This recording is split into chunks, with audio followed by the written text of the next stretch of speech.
All right, so I wanted to show you guys in Palette Pro this issue that I was running into, and it might happen in other RoboGuide versions of the software as well. But I'm getting this SSPC-225. Both robots are inside. If you have another solution to this, let me know down in the comments below, and then maybe I'll make another video on that. But I honestly can't find many solutions around it, and I literally cannot. I just can't fix it.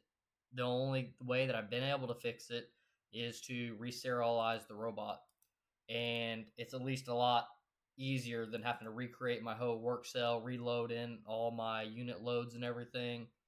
Yeah, so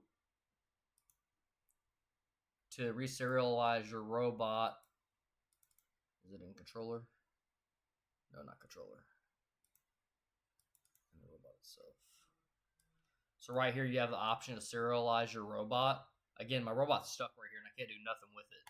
So this is like really like the only option that I have. I'm gonna hit OK, reserialize it, and then I'm gonna do create from a backup. So that way, I'm just like recreating it from the existing cell that this already is, just to make sure like I don't lose any other data. But yeah, I mean this issue here is kind of a showstopper, and I've searched for hours trying to find like a true solution to it, and I just can't find one. So this is the only thing that I found that works without, yeah, just recreating the new cell completely. I've looked and tried to change all the DCS settings. I spent hours trying to change it, and so like it initially happened when I had a DCS issue, but it's like it's almost acting like the DCS zone is still there, even though I have the DCS zone disabled, and it's saying there's another robot present. However, there's not another robot in this cell, so I think this is one of those things that's kind of just a RoboGuide glitch.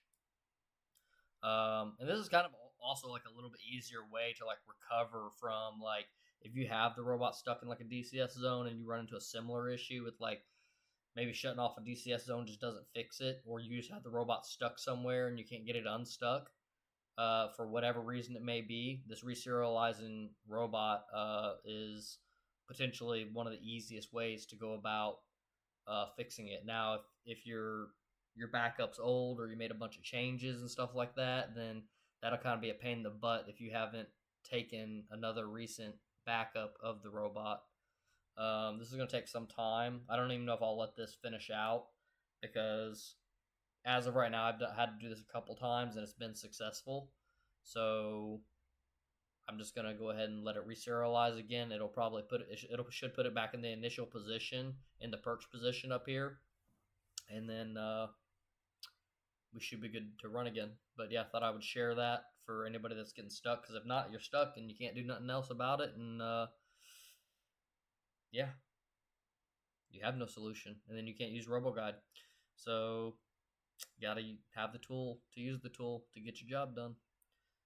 Let me know if this was valuable, and I'll be posting some other Palette Pro things most likely as I kind of go through and just do some different things. Yeah, subscribe for other automation related content, and I'll catch you in the next one.